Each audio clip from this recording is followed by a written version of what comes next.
This is the Week 7 preview matchup between the Titans and the Colts. What up, everyone? Welcome to Titans Tube. This is our... That was rude. Sorry. You should apologize. You gotta break it. Shut up. This is our preview episode of the Tennessee Titans versus the Indianapolis Colts. Week 7. Big game. Big AFC South divisional game. It is. So, tell us about Indianapolis right now as a team. Yeah. How about that? I got some overall stats that we need to take into account. So passing offense is obviously their strongest aspect of that team with Andrew Luck back there. Obviously. They are currently 13th in the league in passing yards per game. That's unlucky, though. Unlucky number. Yeah, so that's good for us. Unlucky. Their run defense. I get it. Their run offense. They are averaging the 17th most yards per game in the NFL. So they're on the lower half, just barely, in rushing yards per game. So overall, their offense is right smack dab in the middle of the league in yards per game. And then real quick, their defense. That is where they're struggling the most, which is the best part of this entire game. The Titans should be able to move the ball against this team because their pass defense is giving up the 29th most yards in the NFL per game. That's bad. Through the air. Very bad. And their run defense, not much better. They're 25th in the league in yards per game. And real quick, I wanted to see what their turnover ratio was like. And it's actually better than ours. They're better at taking care of the ball than we are. They have exactly zero turnover differential. Yeah, so, wow, that's telling team stats for the Colts. Let's go ahead and go through their schedule so far this year. They're currently 2-4.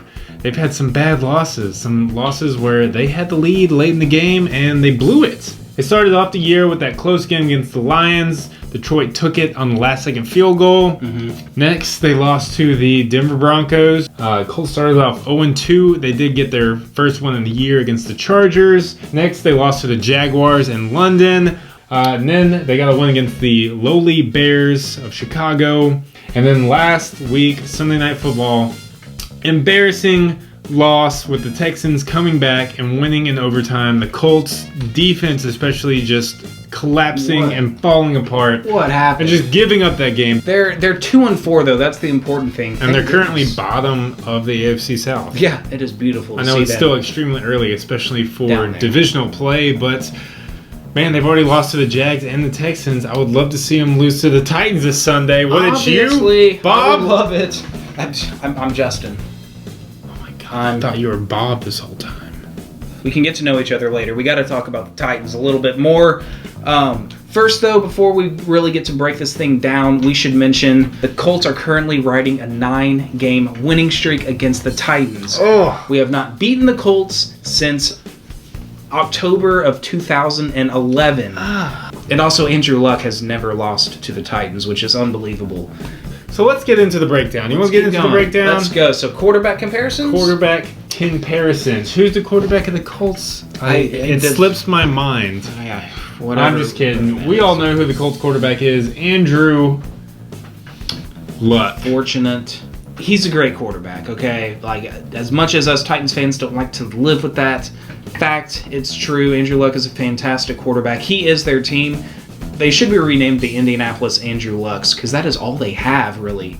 Andrew Luck is putting the team on his back and trying to carry them single-handedly to as many wins as he can get. And he's gotten 2 so far, but yeah, fantastic quarterback, and he definitely can win games for them single-handedly. He's done that many times in his career, so can't take this team lightly at all. So he's definitely not threatened by the team or the environment. He's gotten wins at the Titans' home field before, so it's going to be a tough matchup. It's always tough when we see Andrew Luck, even if the team is struggling, but he's healthier this year than he was last year when he still beat us. So on the Titans side, we have Marcus Mariota, who is improving these last 2 games. He is beginning to put it together. His passes have been more accurate. He's not turning the ball over as much. He's accounted for 7 touchdowns over the past 2 games. Yep. That's amazing. He's also rushed for over 60 yards each of the last 2 games, so starting to use his legs, making smarter plays. The dude is trending up like crazy. I know he started the season off really cold, really slow. People were getting worried, trying to start maybe hit the panic button on him, saying he was a bust. Let's slow down, guys. No, come on. It's okay. Marcus Mariota, that's our boy, and he has turned it around big time. What comes with success is expectations, and that's what I'm starting to feel with this Titans offense. Is I'm expecting them to do some big things against this Colts defense. We know our guy, but I think in this quarterback comparison, I think we still have to give the edge to the Colts because we know what Andrew Luck can do. He controls that offense. He controls that whole team. If he could play on defense, he would probably be their best defensive player as well. That guy has a lot of talent. So I think we have to give the Colts the edge in the quarterback category. I agree. If Marcus had been more consistent to start the year as he's been shown the last 2 weeks, I think it would have been probably even by this point. But yeah, just with who Andrew Luck is and who he's been in the past, I think edge lies with Luck. Let's moving on to the run game, which, like we say every week, you know who's getting the advantage. Titans run game is still crushing it, even though slow down a little bit. Slow down a little bit Last against week. Cleveland. Teams are starting to, realize how strong the running game's been, how well DeMarco Murray's been. Cleveland was definitely stacking the box, trying to make us beat them through the air, which we did. But The Titans have as much talent. I mean, of course, Frank Gore is very talented. He has been in the past. He's one of the great running backs.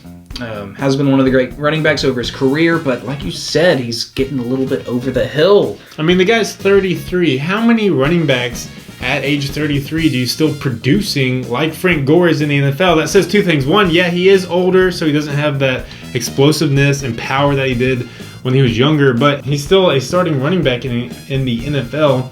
And he just broke 100 yards against the Texans, which was like the first Colts running back to do that in over 50 years. games. Yeah. So, but I don't think he's anything that we have to worry about too much. I don't think he's going to break any big plays. He's a solid running back. Don't get me wrong. I'm not trying to belittle his play or his talent by any means. I just think when you compare to a 28-year-old DeMarco Murray and a rookie and Derrick Henry, I think we clearly have the edge here in as far as talent goes at the running back position.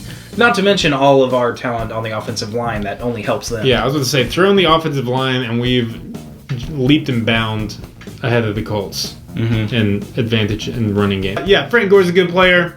He can get those tough yards, but our running game is a little more dynamic and explosive and just overall better. So, advantage Titans in the running game. For sure. You knew that, though. All right, so moving on to pass catching, the tight ends and receivers. Everyone knows their star receiver, T.Y. Hilton. He is. Would you classify him into the elite receiver category? I mean, if not, he is right on the fence. He's got amazing speed and route running. Yeah, we know you're doing the T.Y. I do really like his dance. It's really cool. Yeah, it is. It's like the T.O. The T.O. Yeah, but I like the flow of it better. The T. Why? He makes a dance out of it. Why? You know what? The dude has immense breakaway speed and above average catching ability. I don't know if I would put him into an elite receiver category at this point. He's very close, if not. I think he's a top 10 He receiver. has big play capability. We've seen that multiple times, especially matched up with Andrew Luck.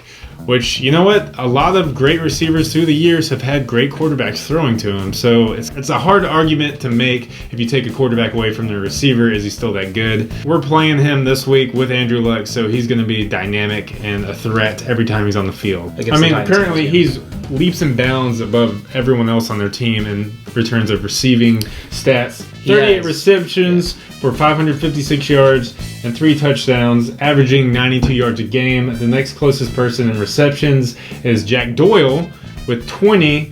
Next closest person in receiving yards is Philip Dorsett with 253. So he's already doubling that. Yeah. Obviously, Andrew Luck likes to look T.Y.'s way. And I believe Dwayne Allen, their tight end, will not be playing in this game. He is hurt, which helps the Titans even more, again, because he's their number one tight end pass catcher. Oh, Jack Doyle, though, the other tight end. He has 3 receiving touchdowns this year, so he's kind of a red zone threat for them. Now on to the Titans receivers. Man, great to see Kendall Wright have a breakthrough game. He has elevated this position group a ton, in my opinion, just based off of his last game. The receivers can now be a slight force to be reckoned with Kendall in there making huge plays for us. Clutch third down catches, catching long bombs.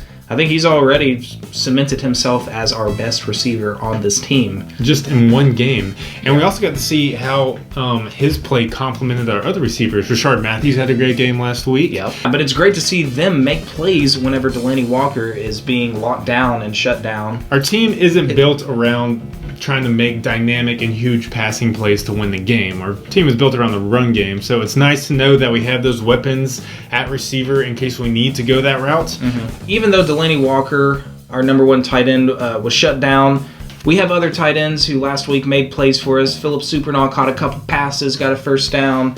Anthony Fasano caught a touchdown pass. That was really nice to see. But yeah, so even our tight ends, we have good depth there. We have good receiver depth. I definitely think T.Y. is the best receiver on any team right now. I think if Kendall continues to play like he did last week, my opinion may change. But yeah, T.Y. is definitely top 15 receivers in the league. I'm not going to go as far as say top 10, but yes, we have more all-around weapons. We're deeper. We have dynamic playmakers like Kendall Wright, like Delaney Walker. Let's not forget DeMarco Murray's receiving ability. Yeah, for sure. He didn't catch any passes last week, but he didn't have to. I think advantage lies with the Titans. I have to agree. I think so too. It would be harder for me to say that without Kendall Wright's really good game last week. But True. I think with that, I think we have to give the edge to the Titans knowing what Kendall Wright can do.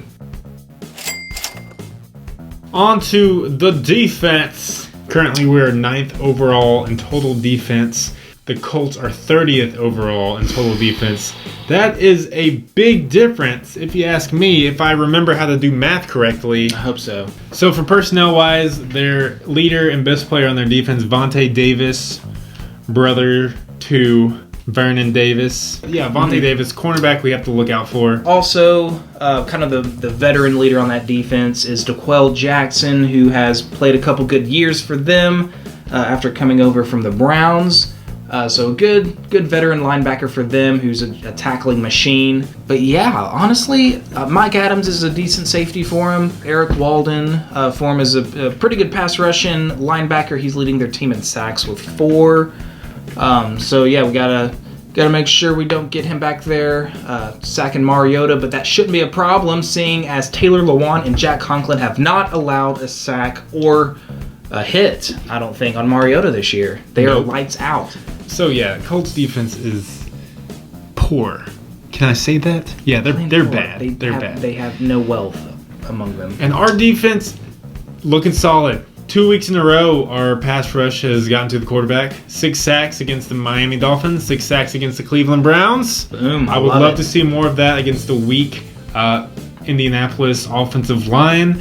Oh, yeah. Loving what I'm seeing from Brian Arakpo. He has 5 straight games with at least 1 sack, currently leading our team with 7 sacks. And 3rd in the NFL with those 7 sacks. Jarrell Casey got into the sack game last week again. He's still looking like the beast he was last year. If the old saying rings true, we should win this game. And football games are won in the trenches. And I think, obviously, our offensive line is better than theirs and their pass rush. Our defensive line is better than their offensive line. So, anyways, so defense. Rating defenses. Advantage lies. Yeah. Sorry, go. No, you go. I keep interrupting you. No, okay, you go.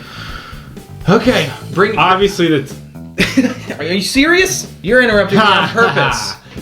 Okay, you just go then. The defense. Okay. Clearly. Our defense, I think, clearly is the better unit coming into this game than the Colts. So give us the check mark in that advantage category. And that is 3 check marks for the Titans to the Colts 1 singular. Way to go! And if my math is also still good from back in my schooling days, 3 is greater than 1. I think we have the advantage coming into this game. Way to go, Titans. Way to win our preview episode. Yeah. And advantage check marks. For at least the 2nd straight week. Okay, so let's get into predictions. I am going to go the 31-20 final score. I would love to see that. How dare I pick a 11-point win for the Titans? That seems crazy. I am actually getting optimistic too because I am going to go Titans 34-30. Come on, let's tighten up. Let's do it. So, if you have been wondering why we haven't been playing Madden, it's because my Xbox is currently having some technical difficulties. So we're trying to work on getting that fixed. So that being said, we're going to take a week off from the video game segment. Hopefully we'll be back next week. Hopefully playing Madden. Thanks for watching the preview app. Hopefully we'll see you at the game this Sunday. Yes, sir. Leave a comment, give us your score predictions, all that good stuff. We'd love to hear from you. Namaste. Yes, namaste.